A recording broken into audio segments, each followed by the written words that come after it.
আসসালামু আলাইকুম গাইস, সবাই কেমন আছেন? আশা করি অনেক ভালো আছেন। আজকে আমি আপনাদের মাঝে আবার নতুন একটি ভিডিও নিয়ে আসলাম।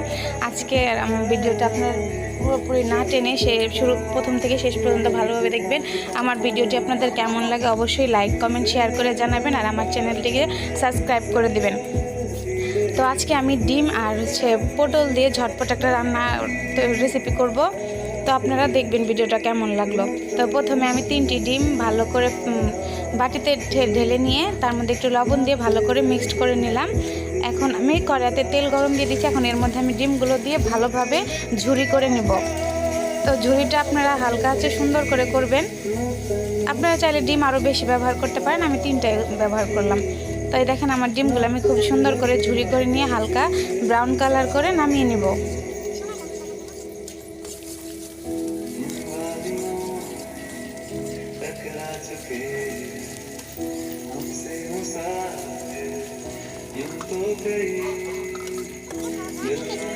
দেখেন আমার ডিমগুলো ভালো করে ভাজা হয়ে গেছে। এখন আমি ডিমগুলো বাটিতে তুলে নিচ্ছি।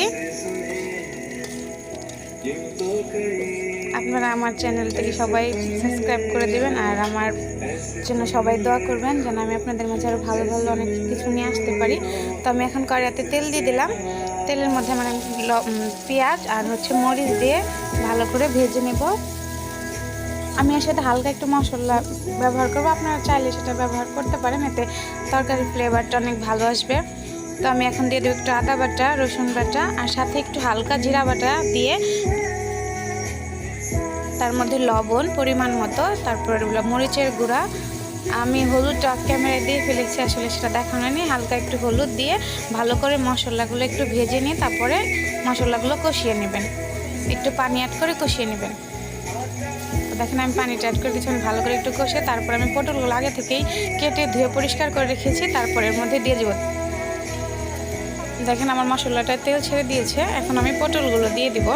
পটলগুলো আমি এখন পানি দিব না, পটল থেকে একটু পানি বেরোবে, সেটা দিয়েই একটু কষিয়ে নেব। তারপর আমি হালকা ঝোল দিয়ে ডিমগুলো অ্যাড করে 4-5 মিনিট জাল দিয়ে তারপর নামিয়ে নেব। তো দেখেন আমি ঢেকে দিলাম।